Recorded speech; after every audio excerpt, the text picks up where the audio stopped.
नमस्कार, कैसे हैं आप सभी। Welcome to dream IAS. सभी को राधे राधे।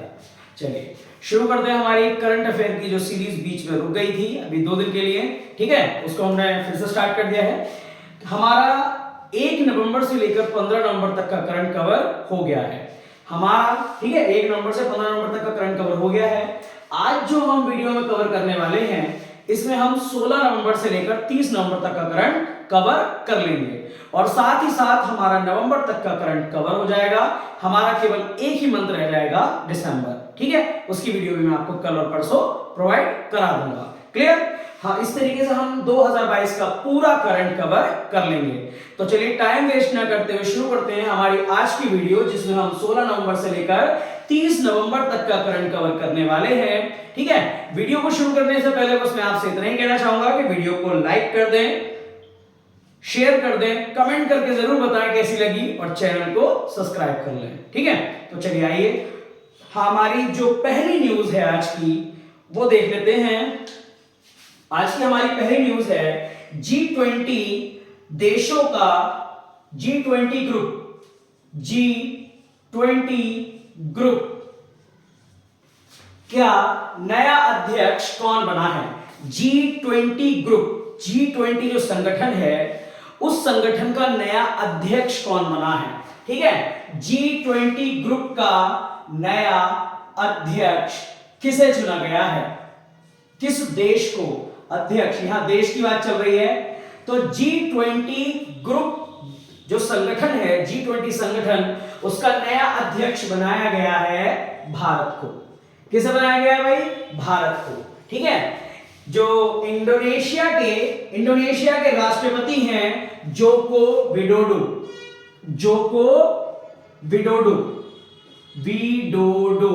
कौन है ये? इंडोनेशिया के राष्ट्रपति, इंडोनेशिया के राष्ट्रपति। इन्होंने घोषणा की है कि G20 ग्रुप का नया लीडर, नया अध्यक्ष कौन बनेगा भाई? वो बना है भारत। ठीक है, किन्होंने घोषणा की है? इंडोनेशिया के राष्ट्रपति जिनका नाम है जोको विडोडो। इन्होंने घोषणा की है कि भारत G20 संगठन का नया अध्यक्ष बनेगा या बन गया है। ठीक है, चलिए अब बात करते हैं ग्रुप ऑफ 20 यानी कि G20। G का मतलब होता है ग्रुप ऑफ 20।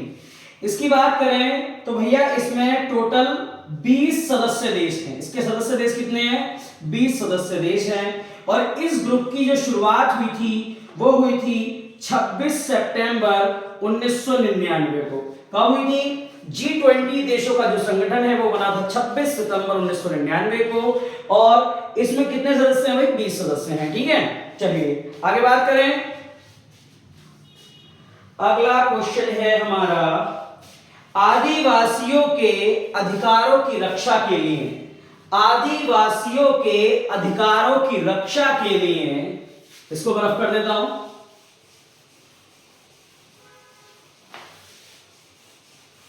ठीक है, अगला क्वेश्चन है आदिवासियों के अधिकारों की रक्षा के लिए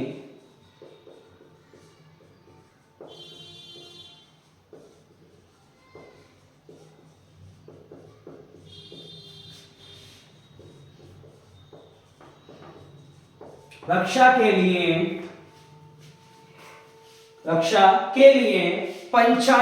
विस्तार अधिनियम,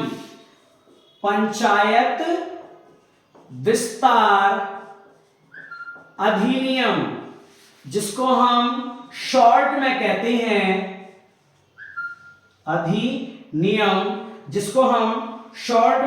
हैं पैसा एक्ट। क्या कहते हैं? पैसा एक्ट किस राज्य में लागू किया गया है? ठीक है, शॉर्ट तरीके से समझते हैं। पंचायत विस्तार अधिनियम, जिसको हम शॉर्ट में कहते हैं पैसा अधिनियम, पैसा एक्ट, किस राज्य में लागू किया गया है? क्यों लागू किया जाता है भैया? आदिवासियों के अधिकारों की रक्षा के लिए। आदिवासी समुदायों के अधिकारों की रक्षा के लिए एक अधिनियम लागू किया जाता है जिसका नाम है पैसा अधिनियम, पंचायत विस्तार अधिनियम। ठीक है, तो ये किस राज्य में लागू किया गया है? तो ये लागू किया गया है मध्य प्रदेश में। किस राज्य में लागू किया गया है भाई? ये मध्य प्रदेश में लागू किया गया है पैसा एक्ट। ठीक है, पैसा एक्ट संविधान के 5वीं अनुसूची, संविधान की 5वीं अनुसूची में जितने भी क्षेत्र आते हैं, कितने आते हैं? लगभग 5 क्षेत्र आते हैं, 5-6 जो भी है। ठीक है, तो संविधान की 5वीं अनुसूची में जितने भी क्षेत्र आते हैं उन क्षेत्रों पर लागू होता है पैसा एक्ट, क्योंकि वो जो क्षेत्र है वो आदिवासी समुदायों से संबंधित हैं। ठीक है, संविधान की 5वीं अनुसूची में जितने भी क्षेत्र आते हैं उन क्षेत्रों में रहने वाले आदिवासी समुदायों की रक्षा के लिए एक एक्ट बनाया गया जिसका नाम पंचायत विस्तार अधिनियम या पैसा एक्ट। ठीक है, तो ये किस क्षेत्र में लागू किया गया है? ये मध्य प्रदेश में लागू किया गया है पैसा एक्ट। पैसा एक्ट की बात करें तो ये जो पैसा एक्ट है ये कब आया था? इसे बनाया कब गया था? इसे 1966 में बनाया गया था। पैसा अधिनियम को कब बनाया गया था भाई? 1966 में बनाया गया था। इसकी फुल फॉर्म की बात करें तो पैसा यानी कि पंचायत प्रोविजंस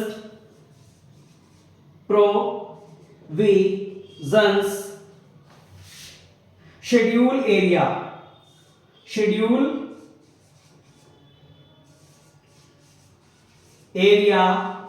एक्ट। ठीक है, पैसा अधिनियम कब आया था? पैसा अधिनियम आया था 1966 में। Panchayat provisions schedule area act इसकी फुल फॉर्म है, जिसका काम है आदिवासी लोगों के अधिकारों की रक्षा करना। इस अधिनियम को हाल ही में मध्य प्रदेश सरकार द्वारा मध्य प्रदेश में लागू किया गया है। ठीक है भाई, चलिए अब आगे बात करते हैं अगले क्वेश्चन की। अगला क्वेश्चन है तेल एवं प्राकृतिक गैस निगम। तेल एवं प्राकृतिक गैस निगम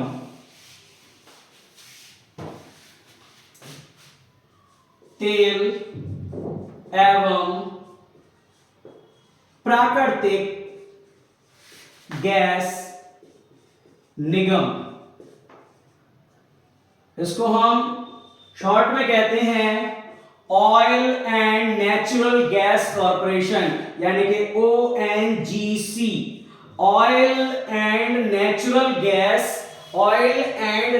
गैस कॉरपोरेशन, तेल एवं प्राकृतिक गैस निगम। ठीक है, ONGC के नए अध्यक्ष कौन बने हैं? ONGC के नए अध्यक्ष कौन बने हैं? तेल एवं प्राकृतिक गैस निगम या ONGC के नए अध्यक्ष बने हैं अरुण कुमार सिंह। कौन बने हैं भाई? अरुण कुमार सिंह। ठीक है, अरुण कुमार सिंह। अगर बात करें ONGC की, ONGC तो इस कंपनी की स्थापना हुई थी 14 अगस्त 1956 को, और इसका मुख्यालय कहां है? इसका मुख्यालय है नई दिल्ली में।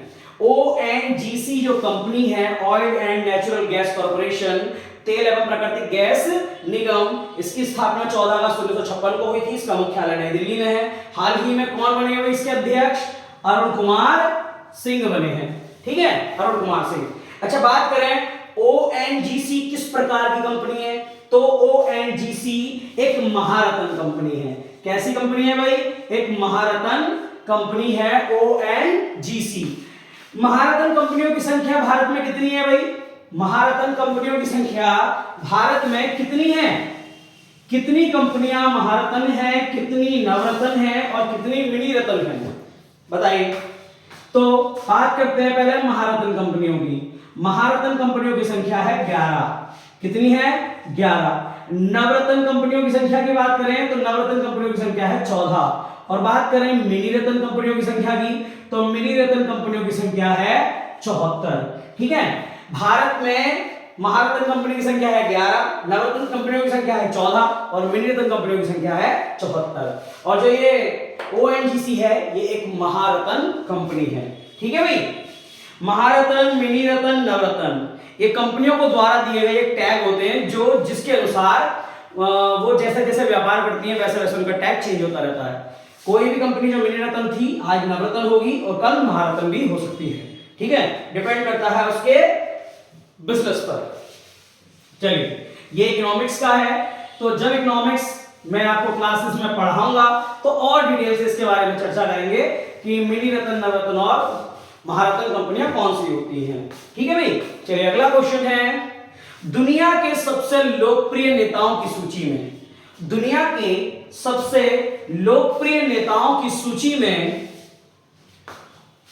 दुनिया के सबसे लोकप्रिय नेताओं की सूची में प्रथम स्थान पर कौन रहे हैं?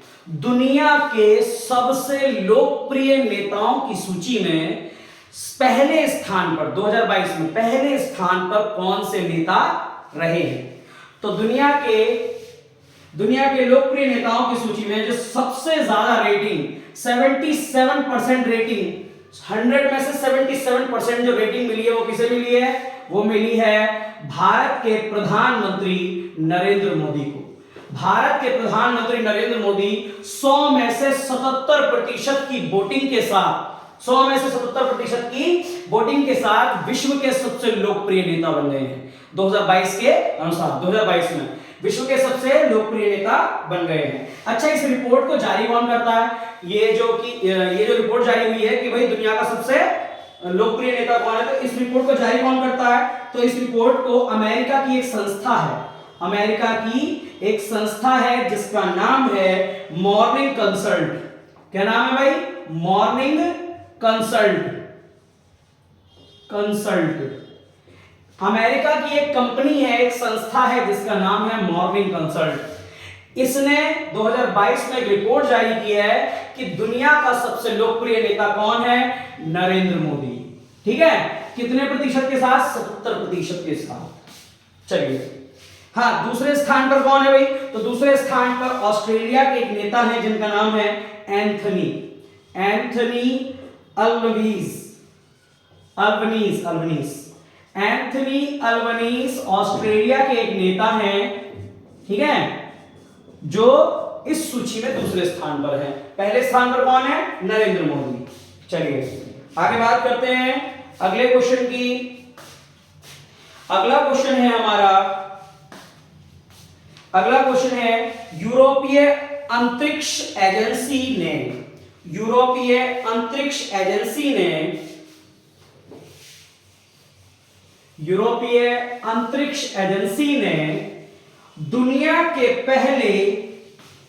दुनिया के पहले विकलांग व्यक्ति को अंतरिक्ष में भेजा है। दुनिया के पहले व्यक्ति को अंतरिक्ष में भेजने के लिए चुना है। यूरोपीय अंतरिक्ष एजेंसी ने दुनिया के पहले विकलांग व्यक्ति को अंतरिक्ष में भेजने के लिए चुना है। यह व्यक्ति कौन है? ठीक है, दुनिया के पहले विकलांग व्यक्ति को अंतरिक्ष में भेजने के लिए चुना है।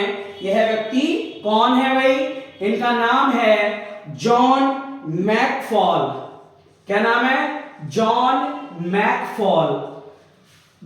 मैकफॉल दुनिया के पहले विकलांग व्यक्ति हैं जो अंतरिक्ष जाने के लिए चुने गए हैं। कहां के हैं भाई ये है ब्रिटेन के। कहां के हैं? ब्रिटेन के हैं जॉन मैकफॉल, ब्रिटेन के हैं जो दुनिया के पहले विकलांग व्यक्ति हैं जो अंतरिक्ष में जाएंगे। ठीक है भाई, चलिए अच्छा बात करें थोड़ी सी अंतरिक्ष की। तो पहले अंतरिक्ष यात्री कौन थे? पहले अंतरिक्ष यात्री कौन थे भाई?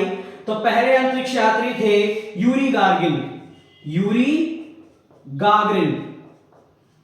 यूरी गागरिन यूएसएसआर से संबंधित हैं, रूस से संबंधित हैं। ठीक है, ये पहले व्यक्ति हैं जो अंतरिक्ष में गए थे। जो पहले व्यक्ति हैं जो अंतरिक्ष में गए थे, कब गए थे भैया? 1934 में। ठीक है, यूरी गागरिन पहले व्यक्ति हैं जो 1934 में अंतरिक्ष में गए थे। अच्छा बात करें पहली महिला अंतरिक्ष यात्री कौन है भाई? तो पहली महिला अंतरिक्ष यात्री हैं वैलेंटिना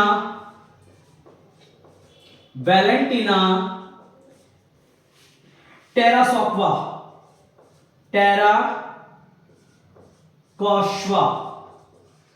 वैलेंटिना टेराकोस्टा 1963 में अंतरिक्ष जाने वाली पहली महिला थी। 1963 में अंतरिक्ष जाने वाली पहली महिला वैलेंटिना टेराकोस्टा। ठीक है, अब बात करें पहले भारतीय अंतरिक्ष यात्री। पहले भारतीय अंतरिक्ष यात्री कौन थे? तो पहले भारतीय अंतरिक्ष यात्री थे राकेश शर्मा। कौन थे भैया? राकेश शर्मा पहले भारतीय अंतरिक्ष यात्री थे। ठीक है, ये ध्यान रखना। कब गए थे ये? 1984 में। 1984 में राकेश शर्मा अंतरिक्ष गए थे और पहले भारतीय अंतरिक्ष यात्री बने। अच्छा, बात करें पहली भारतीय अंतरिक्ष यात्री महिला। पहली भारतीय अंतरिक्ष यात्री महिला, मैंने कि पहली महिला कौन है भारत की जो अंतरिक्ष यात्री बनी थी? तो भैया ये थी कल्पना चावला। कौन थी? कल्पना चावला।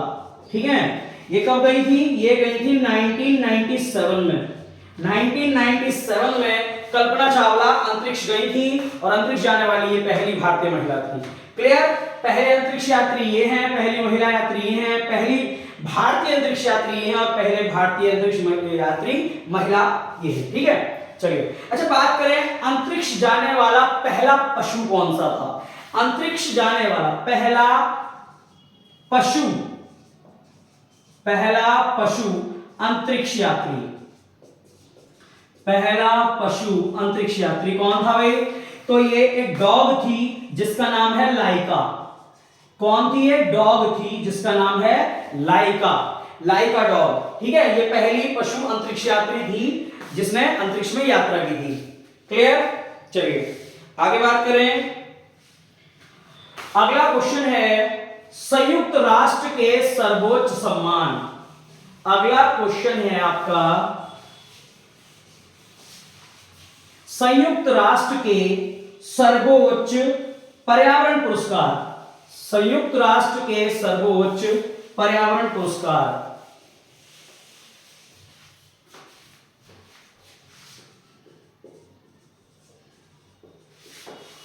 संयुक्त राष्ट्र के सर्वोच्च पर्यावरण पुरस्कार से किसे सम्मानित किया गया है? संयुक्त राष्ट्र के सर्वोच्च पर्यावरण पुरस्कार से भैया किसे सम्मानित किया गया है 2022 में? तो 2022 में संयुक्त राष्ट्र के सर्वोच्च पर्यावरण पुरस्कार से सम्मानित किया गया है पूर्णिमा देवी वर्मन को। पूर्णिमा देवी वर्मन भारत की हैं और इन्हें संयुक्त राष्ट्र का सर्वोच्च पर्यावरण पुरस्कार मिला है 2022 में। इन्हें क्यों दिया गया है? क्योंकि इन्होंने पर्यावरण क्षरण यानी कि पर्यावरण को बचाने में सहयोग किया है। आप ये ऐसे याद कर सकते हैं कि पर्यावरण को बचाने में सहयोग किया है, जिसके लिए इन्हें संयुक्त राष्ट्र का सर्वोच्च पर्यावरण पुरस्कार मिला है। ठीक है भाई, चलिए आगे बात करें। अच्छा, इस पुरस्कार की शुरुआत कब हुई थी? इस पुरस्कार की शुरुआत हुई थी 2005 में। ठीक है, किसके द्वारा दिया जाता है? ये संयुक्त राष्ट्र के द्वारा दिया जाता है। संयुक्त राष्ट्र पर्यावरण कार्यक्रम, संयुक्त राष्ट्र पर्यावरण कार्यक्रम के द्वारा दिया जाता है संयुक्त राष्ट्र का सर्वोच्च पर्यावरण पुरस्कार, जो दिया गया है भैया पूर्णिमा देवी को। ठीक है, कब शुरू हुई थी? इस पुरस्कार की शुरुआत कब हुई थी? 2005 में। क्लियर? चलिए आगे बात करते हैं। अगला क्वेश्चन है भारत और यूरोपीय संघ। भारत और यूरोपीय संघ। भारत और यूरोपीय संघ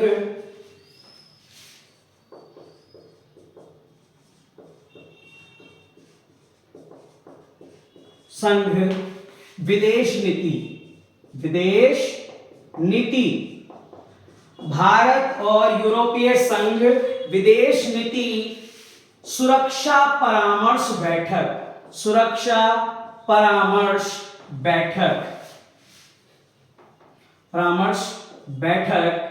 2022 कहां आयोजित की गई है? कौन सी बैठक की बात चल रही है भाई? दो देशों के बैठक की बात चल रही है, भारत और यूरोप। किस प्रकार की बैठक है? विदेश नीति की बैठक है, उसमें भी सुरक्षा परामर्श, ठीक है, सिक्योरिटी एडवाइजरी, यानी कि किन दो देशों के बीच होने वाली बैठक? किन दो देशों के बीच हुई है यह बैठक? भारत और यूरोपीय संघ के बीच हुई है। किस टाइप की बैठक है? विदेश नीति के ऊपर बात होगी। विदेश नीति में भी किस चीज के ऊपर बात होगी? सुरक्षा परामर्श के ऊपर बात होगी। और कब हुई थी ये बैठक? 2022 में हुई थी। फिर से बोल रहा हूं, भारत और यूरोपीय संघ विदेश नीति सुरक्षा परामर्श बैठक 2022, ठीक है। ये कहां आयोजित की गई है? आयोजन भैया कहां हुआ है ये बताना है बस। भारत यूरोपीय संघ विदेश नीति सुरक्षा परामर्श बैठक 2022 का आयोजन हुआ है नई दिल्ली में। कहां हुआ है? नई दिल्ली में हुआ है, ठीक है, नई दिल्ली में हुआ है। अच्छा, आगे बात करते हैं। नई दिल्ली में भारत और यूरोपीय संघ की विदेश नीति की सुरक्षा परामर्श बैठक का, ठीक है, क्या हुआ है? बैठक हुई है, आयोजन नई दिल्ली में। नई दिल्ली के मुख्यमंत्री कौन है? अरविंद केजरीवाल। और नई दिल्ली के मतलब दिल्ली के जो राज्यपाल है वो कौन है? विनय कुमार सक्सेना, ठीक है भैया। चलिए आगे बात करते हैं। अगला क्वेश्चन है भारतीय ओलंपिक संघ। भारतीय ओलंपिक संघ, Indian Olympic association, Indian Olympic association, भारतीय ओलंपिक संघ, इंडियन ओलंपिक एसोसिएशन की पहली महिला अध्यक्ष कौन बनी है? अभी तक पुरुष ही बनते हुए आ रहे थे, ठीक है, किसके? भारतीय ओलंपिक संघ के अध्यक्ष। लेकिन पहली बार किस महिला को भारतीय ओलंपिक संघ का अध्यक्ष बनाया गया है? तो इस महिला को आप अच्छे तरीके से जानते हैं। कौन है भैया ये? इनका नाम है पीटी उषा, ठीक है, पीटी उषा। एक भारतीय धाविका रही हैं, अब तो रिटायर हो गई है ये, भारतीय धाविका, ठीक है। भारतीय ओलंपिक संघ की क्या बनी है? नई अध्यक्ष बनी है। कौन बनी है? पीटी उषा, भारतीय धाविका है ये। अगर इनकी बात करें तो पीटी उषा का जन्म हुआ था 1964 केरल में। कहां हुआ था? 1964 केरल में। पीटी उषा को किस नाम से जाना जाता है? उड़न परी के नाम से जाना जाता है। पीटी उषा को किस नाम से जाना जाता है? उड़न परी के नाम से जाना जाता है। इन्हें पद्मश्री मिला है भैया। इन्हें पद्मश्री कब मिला था? 1984 में। इन्हें अर्जुन पुरस्कार भी मिल चुका है। अर्जुन पुरस्कार भी मिल चुका है। अर्जुन पुरस्कार कब मिला था भैया? ये भी 1984 में, ठीक है। चलिए, पीटी उषा भारत की एक प्रसिद्ध धाविका रही हैं। 1964 में केरल में इनका जन्म हुआ था। उड़न परी, ठीक है, उड़न परी कही जाती है। पद्मश्री 1984 में और अर्जुन पुरस्कार 1984 में मिला था। वर्तमान में ये भारतीय रेलवे में इनकी नियुक्ति है, ठीक है, रेलवे में ये नियुक्त हैं और भारतीय ओलंपिक संघ की क्या बन गई हैं? अध्यक्ष बन गई हैं। क्लियर? चलिए अगले क्वेश्चन की तरफ बात करते हैं। हाँ, अगर Indian Olympic association, Indian Olympic association की बात करें, भारतीय ओलंपिक संघ की, तो इसकी स्थापना हुई थी 1927 में। इसका मुख्यालय कहां है भाई? इसका मुख्यालय है नई दिल्ली में और अध्यक्ष बनी ही गई है कौन? पीटी उषा। अध्यक्ष कौन बनी हुई है? पीटी उषा, ठीक है। भारतीय ओलंपिक संघ की स्थापना 1927 और मुख्यालय नई दिल्ली। चलिए आगे बात करते हैं। अगला क्वेश्चन है संयुक्त सैनिक अभ्यास। संयुक्त सैनिक अभ्यास, संयुक्त सैनिक अभ्यास जिसका नाम है ऑस्ट्रा हिंद, ऑस्ट्रा हिंद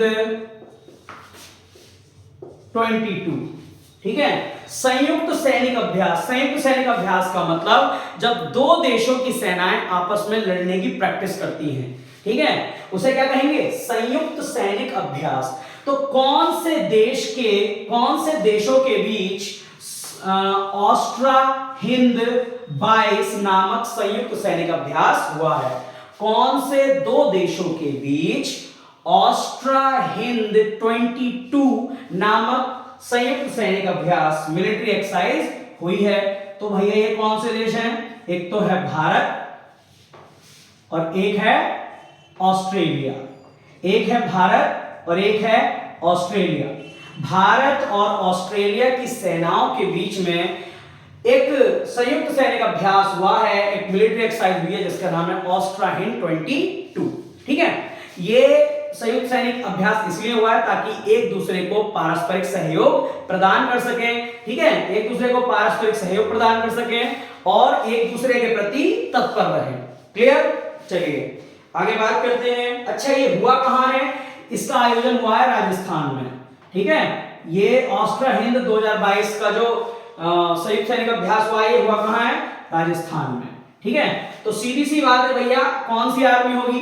इंडियन नेवी तो होगी नहीं।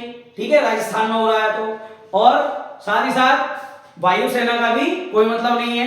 ये सीधी सी बात है, थल सेना की एक्सरसाइज है। भारत की थल सेना और ऑस्ट्रेलिया की थल सेना के बीच हुआ है ऑस्ट्रा हिंद 2022। ठीक है भाई, चलिए आज का लास्ट क्वेश्चन है, घरों में गंगा का जल पहुंचाने के लिए, घरों में गंगा का जल पहुंचाने के लिए, बिल्कुल ठीक समझे आप, घरों के जो नल होते हैं, घरों के नलों में गंगा का जल पहुंचाने के लिए किस राज्य सरकार ने हर घर गंगा जल आपूर्ति योजना, हर घर गंगा जल आपूर्ति योजना की शुरुआत की है? आपूर्ति योजना की शुरुआत की है।